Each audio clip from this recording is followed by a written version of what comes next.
Hey guys, कैसे हैं आप सभी लोग।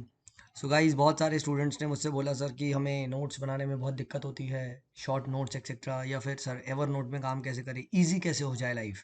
ठीक है, इजीली नोट्स बनाए। ठीक है, बहुत सारे लोग स्टूडेंट्स पढ़ते हैं, they just read an article but they don't try to make certain notes. तो मैंने कहा क्यों ना उनको थोड़ी सी मदद की जाए। सो गाइज, आज हम लोग इस पर्टिकुलर वीडियो में देखेंगे नोट्स कैसे बनाते हैं, एंड एक सैम्पल सीधा वी विल स्टार्ट ऑफ सीधा नोट्स ही बनाएंगे। ठीक है, और इसमें हम लोग बात करेंगे। तो सबसे पहले देखिए, आप लोग को क्या करना है, you have to use a software called as Evernote. आपके पास देखिए एक एवर नोट सॉफ्टवेयर होना चाहिए। दिस इज समथिंग लाइक, ये ऐसा दिखाई देता है अगर आप ये देख पा रहे हैं। So this is something like ever note. और इसमें क्या होता है, बहुत सारे आप क्या कर सकते हैं, नोटबुक्स भी बना सकते हैं। ये देखिए, मैं नोटबुक पे क्लिक करा, यहाँ बहुत सारी है, GS2, GS3, GS4, GS1। ठीक है, ऐसे ऐसे करके पॉल साइंस का पेपर 2, पॉल साइंस का पेपर 1, फिर 1A, 1B, 2A, 2B, आप ऐसे फर्दर भी क्लासीफाई कर सकते हैं। कुछ प्रीलिम्स का मिल गया, आपने वो डाल दिया। ठीक है, कुछ कोर्स मिल गए ये एसए के, तो आपने एसए के कोर्स डाल दिए। ठीक है, और आप इस टाइप से देख सकते हैं, जैसे ये मैंने बहुत पहले कभी एसए के कोर्स लिखे होंगे, कुछ अच्छे मिलते रहते थे, तो मैं इसमें लिखते रहता था। ठीक है, तो इस ये सॉफ्टवेयर आपके पास होने चाहिए। और फिर आप क्या कर सकते हैं, फिर आप सीधे क्या करेंगे, सीधे अपनी जो आंसर, सॉरी, जो नोट्स हैं, ठीक है, उनको सेग्रीगेटेड वाइज बनाएंगे। जैसे GS3 के नोट्स बनाने हैं, तो सपोज करिए कोई भी आप आर्टिकल पढ़ते हैं, तो लेटेस्ट से ये आर्टिकल मैं पढ़ता हूँ, जैसे ये एक वेबसाइट है कॉल्ड एज सिविल्स डेली। तो इसमें ये अच्छे से शॉर्ट में आर्टिकल डालते हैं। तो ये इन्होंने डाला है, reviving the private investment in infrastructure. अब ये देखिए, क्लियर कट यहाँ बता दिया, मेंस पेपर 3 का है। तो आपके कहाँ जाना चाहिए, आपके जाना चाहिए मेंस पेपर 3 में, यानी GS पेपर 3। ठीक है सर। फिर कौन सा टॉपिक है, इंफ्रास्ट्रक्चर, एनर्जी, पोर्ट्स, रोड। ठीक है, ठीक है, यानी अपने को पता है किस में डालना है, अपने को डालना है किस में, अपने को भेजना है भाई इंफ्रास्ट्रक्चर। तो हेडिंग हो गई मेरी इंफ्रास्ट्रक्चर, बस। अब जैसे ही आइए और शुरू हो जाइए पढ़ना। ठीक है, सो ये, और आपको पता ही है कि प्राइवेट इन्वेस्टमेंट से रिगार्डिंग इंफ्रास्ट्रक्चर, तो ठीक है। अब अपने को क्या जानना है, अपने को क्वेश्चन को गैस मानना है कि यूपीएससी में क्या पूछा जाता है। तो उसके लिए देखिए, आपको प्रीवियस ईयर का पता होना चाहिए। तो ऑब्वियस सी बात है, वो यही पूछ सकते हैं, कुछ प्राइवेट इन्वेस्टमेंट कैसे लाया जाए इंफ्रास्ट्रक्चर में, इंफ्रास्ट्रक्चर में प्रॉब्लम्स क्या क्या है। ठीक है, तो इस टाइप का ही क्वेश्चन आएगा। तो सबसे पहले देखिए, यहाँ पे ये जो सिविल्स डेली वेबसाइट है, ये क्या करते हैं, ये ऑलरेडी पॉइंट्स में देते हैं। तो आपको यहाँ से सीधे पॉइंट्स उठाने हैं। ठीक है, अब देखिए, जैसे ही पढ़ना स्टार्ट किया, declining private investment in infrastructure. ठीक है, तो सीधा यहाँ से आया, currently private financing into infrastructure sector has decline around 20% of the total funding. अब ये देखिए, सीधा ही मेरा इंट्रोडक्शन हो सकता है कि कभी भी अगर कुछ इंफ्रास्ट्रक्चर पे आए, तो मैं सीधा लिखा सकता हूँ कि भाई, the private financing is under big crisis and has recently decline to around 20% of the total funding. और ये सीधा आपने कॉपी मारा और सीधा यहाँ आपने पेस्ट कर दिया, ये देखिए। ठीक है, इसे बड़ा भी कर सकते हैं, ये देखिए। ठीक है, तो मैंने इसको यहाँ पे नोट कर लिया है, इसको यहाँ पे नोट कर लिया है कि currently private financing into assistance sector infrastructure has decline around 20%। ठीक है, इसको यहाँ मैंने कॉपी कर लिया। ठीक है, फिर अगर हम आगे बढ़ते हैं, फिर reason for the decline are, तो आपको पता होना चाहिए क्यों प्राइवेट इन्वेस्टमेंट्स कम हो रहे हैं। तो ये आप सीधा सीधा यहाँ से पॉइंट कॉपी मार सकते हो कि पहली बात, एनबीएफसी में क्राइसिस चल रहा है। ठीक है, फिर उसके बाद इंफ्रास्ट्रक्चर कंपनीज भी फाइनेंशियल चैलेंज कर रही है। फिर हमारा जो इंडियन मार्केट है इंफ्रास्ट्रक्चर फाइनेंसिंग का, वो भी अच्छा नहीं है, बहुत ही अंडर डेवलप्ड है। तो आप सीधा इसे कॉपी मारो और सीधा यहाँ पे आप चाप दो एवरनोट पे कि रीजन फॉर डिक्लाइन। सीधा आप देखिए, crisis in NBFC, financial challenge, जैसे आईएलएफएस क्राइसिस हो गया अभी। ठीक है, inadequately developed Indian market for infrastructure financing, तो आप ये लिख सकते हो। फिर उसके बाद आप ऐसे ही आगे और आर्टिकल पढ़ेंगे तो आपको पता चलेगा कि lack of stable revenue flow for assurance and a settled ecosystem. मतलब ये नहीं पता होता है इंफ्रास्ट्रक्चर कंपनीज को कि उनके पास रेवेन्यू स्टेबल आएगी या नहीं।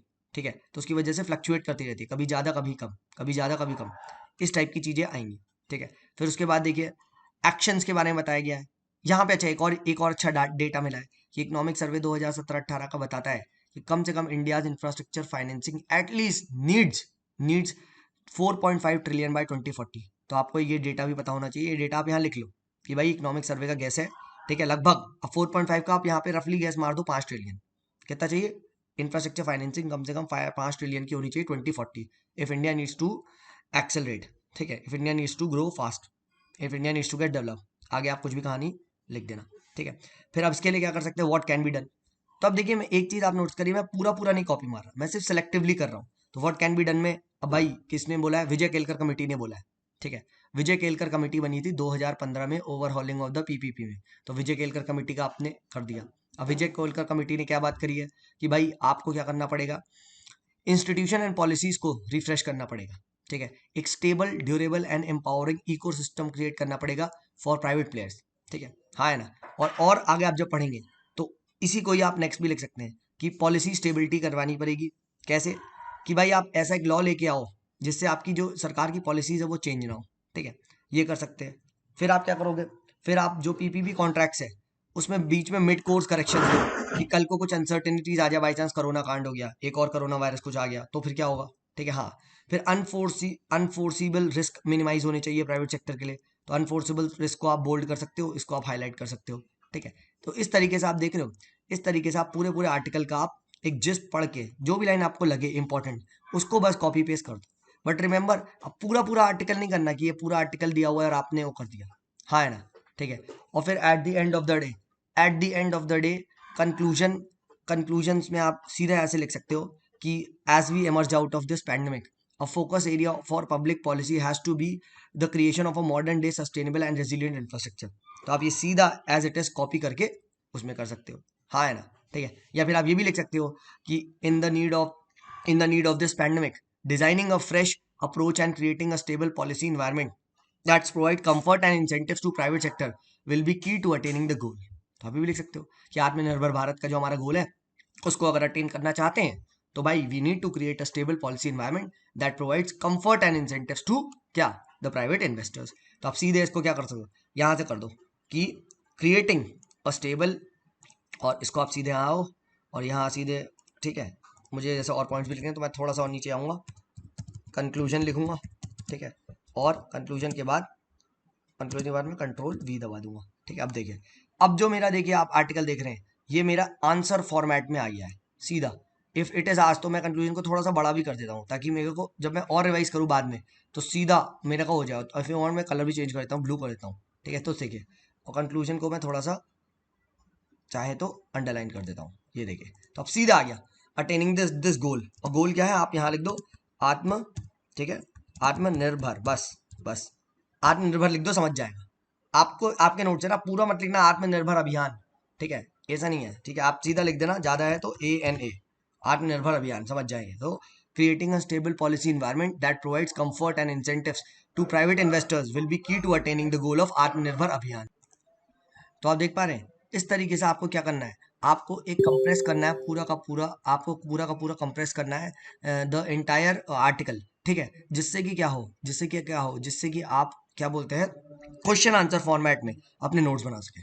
ठीक है, तो इस टाइप से अगर आप लिखोगे, किस टाइप से आप करोगे, तो देखिए कल को क्या होगा कि कल को एक और आर्टिकल आया, सपोज करो फिर से GS3 का इंफ्रास्ट्रक्चर, तो बस आप इंफ्रास्ट्रक्चर पे ही इसी को ही क्लिक करोगे, इसी को ही बड़ा करोगे, और यहाँ आप आने के बाद खूब सारा स्टार्ट करके आप यहाँ से सेकंड आर्टिकल यहीं से आप लिख सकते हो। ठीक है, सेकंड आर्टिकल आप सीधा हेडिंग डाल सकते हो एंड यहीं से स्टार्ट कर सकते हो, या कुछ ऐड और सब्ट्रैक्ट आया तो इसी में लिख दोगे। तो आप देख रहे हो eight the end of the infrastructure पे आपको वही पॉइंट्स मिलने हैं। तो आप जब सेकंड आर्टिकल लिखोगे तो क्या होगा, फर्स्ट को भी रिवाइज मारोगे, समझो।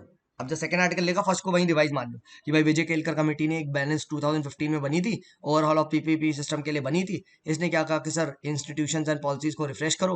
ठीक है, एक स्टेबल ड्यूरेबल एम्पावरिंग इकोसिस्टम बनाओ प्राइवेट प्लेयर्स के लिए। ठीक है, फिर उसके बाद और सजेशन क्या दिया है कि सर पॉलिसी स्टेबिलिटी लाए सरकार, रैंडम पॉलिसी चेंज ना करे, इसके लिए पॉसिबली एक सिक्योर्ड लॉ बनाया जाए जिससे कि अश्योर किया जाए कि भाई पॉलिसी स्टेबिलिटी रहेगी। फिर जो पीपीपी कॉन्ट्रैक्ट्स हैं उसमें मिड टर्म में कुछ कोर्स करेक्शन होना चाहिए ताकि अनसर्टेनिटी लाइक कोरोना कांड को रोका जा सके। ठीक है, उसको मिटिगेट किया जा सके। फिर कुछ अनफॉर्सिबल रिस्क आ जाए तो उनको मिनिमाइज किया जाए प्राइवेट प्लेयर्स के लिए।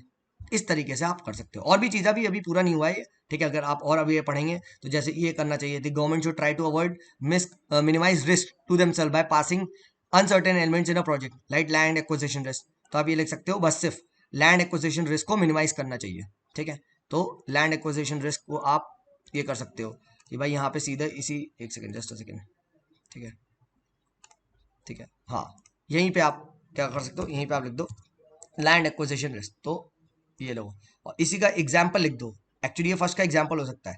ठीक है, अगर चाहो तो गवर्नमेंट को क्या करना चाहिए, गवर्नमेंट शुड ट्राई टू मिन, बस मिन लिख दो, समझ जाओगे। ठीक है, minimize the risk like the land acquisition risk, क्योंकि लैंड एक्विजिशन में भी प्राइवेट प्लेयर्स को कॉन्ट्रैक्ट दे दिया जाता है, उसके बाद पता चलता है सालों लग गए, केस टू केस, तारीख पे तारीख। तो इसके लिए भी गवर्नमेंट कुछ लीगल लॉज एक्सेट्रा ला सकती है कि लैंड एक्विजिशन बहुत जल्दी हो। ठीक है, हाँ है ना। फिर उसके बाद आप कह सकते हो कि in fact prevention of corruption act को भी अमेंड किया जा सकता है कि भाई ये तारीख पे तारीख जो चल रही है, हर स्टेप में आपका जो करप्शन चल रहा है तो समझ लो, ठीक है। इस तरीके से आप क्या कर सकते हो, इस तरीके से आप सारा लिख सकते हो, ठीक है। जो जो आपको लिखे, बस एक चीज आ रखना, अगर आप नोट्स देखो, you have to write the बहुत ही शॉर्ट शॉर्ट में लिखना है, ताकि जब भी आप रिवाइज करो तो आपको सीधा चीजें दिखनी हो, सीधा। You should be highlighting this की नॉन बैंकिंग फाइनेंशियल सेक्टर में क्राइसिस है, ठीक है। Infrastructure companies financial challenges face कर रही है, जो हमारा मार्केट है वो बहुत ज्यादा अंडर डेवलप्ड है, ठीक है। जो रेवेन्यू है उसका अश्योरेंस नहीं आ रहा है, स्टेबल रेवेन्यू अश्योरेंस नहीं आ रहा है, ठीक है। हमारे देश में एक सेटल्ड इकोसिस्टम नहीं है, ठीक है, ठीक है। इकोनॉमिक सर्वे का आप कोट कर सकते हो, तो इस तरीके से आप लोग कर सकते हो, ठीक है guys? तो इस तरीके से देखिए आप लोग कर सकते हैं। बहुत सारे स्टूडेंट्स पूछ रहे हैं सर प्री हो गया, मेन प्री नहीं हो रहा है, मेंस के नोट्स कैसे बनाए, तो ऐसे ही बनाओ भाई। If the more you segregated ever note पे, जब the better it will be. बल्कि मैं तो कहता हूँ यार एवर नोट, ठीक है, आप एवर नोट खरीद भी सकते हो, ठीक है। I am very soon going to buy the Evernote, ठीक है।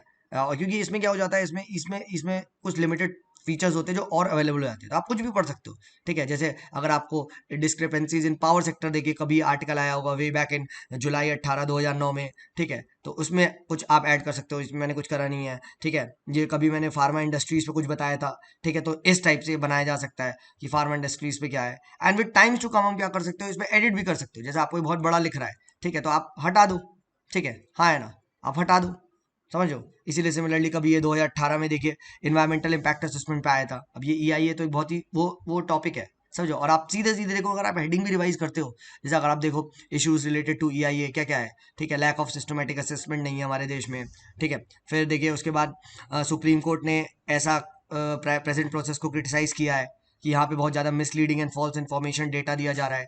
जैसे many reports were prepared by copy from copyrighted papers, ठीक है। फिर फॉल्स एंड मिसलीडिंग इन्फॉर्मेशन, ठीक है। फिर approval of projects without consulting public, lack of awareness among the people, तो समझे, ऐसी तो रिवीजन है। तो इस तरीके से आप कर सकते हो। ये तो मैंने बहुत सारे लिख दिए, ठीक है। Eight the end of the day जो आपको इसमें से बेस्ट लगे आप उसको हाईलाइट कर दो, बाकी को डिलीट कर दो। तो इस तरीके से आप कर सकते हो, ठीक है, हाँ है ना। फिर एक देखिए ये भी चीज़ मुझे बहुत अच्छी लगी थी पहले, मैं इस टाइप का भी अगर आप कर सकते हो। जैसे आप कुछ पढ़ो, लेट अस से ये मैंने कहीं कुछ विजन का आर्टिकल एक्सेट्रा पढ़ रहा था, ठीक है, तो ये मैंने कोई सी स्क्रीनशॉट भेजा था, ठीक है, तो ये मुझे अच्छा लगा था, तो मैंने ये सीधा स्क्रीनशॉट ही अपने करके इसी में कॉपी कर लिया। क्या था ये, कि फार्मा क्लस्टर्स को क्या मिला है, ये कुछ loan in MSME in 59 minutes way back उस टाइम का कुछ आर्टिकल रहा होगा, तो उसके मैंने ये कॉपी कर लिए थे। तो यहाँ से सीधा आप एज इट इज कर सकते हो, ठीक है। तो और इसको सेग्रीगेट कर दो, तो आप ये भी कर सकते हो। तो एमएसएमई के सारे आप देखो, जैसे स्कीम्स फॉर एमएसएमई है, तो स्कीम्स फॉर एमएसएमई में मैंने कहीं ये पढ़ा हुआ ये, ठीक है, आई थिंक विजन का आर्टिकल था, तो वो मैंने एज इट इज वहीं पढ़ा, वहीं पे कॉपी मार के एंड वहीं पे अपना पेस्ट मार दिया, ठीक है। तो अगर आप देखो सीधे फोटो खींच के वहीं पे आप कैम स्कैन से करके सीधा इंपोर्ट कर सकते हो। तो अब आप पढ़ लो, मुद्रा स्कीम, ठीक है, prime minister's employment generation programme, ठीक है, क्रेडिट गारंटी ट्रस्ट, ठीक है। तो इस टाइप से अगर आप देखो, ये उद्योग आधार मेमोरेंडम, ठीक है, बैंक कोड आया है, ठीक है। और भी आप प्रेजेंट टाइम्स के लिए, तो 2018 की है, 2019-20 में और स्कीम्स है, तो आप इसी में ऐड कर सकते हो, ठीक है। तो इस तरीके से अगर आप करोगे आई थिंक तो बहुत ही ईजी हो जाएगा, ठीक है, बहुत ही ईजी हो जाएगा, ठीक है। अगर आप देखो किसी का भी देखो, जैसे फॉरेस्ट राइट एक्ट है 2006 का, कुछ पढ़ा था इसमें आर्टिकल, क्या है वे फॉरवर्ड एक्सेट्रा, तो आपने सीधा सीधा बस की पॉइंट लिख लिया कि भाई why has forest right in India failed, ठीक है।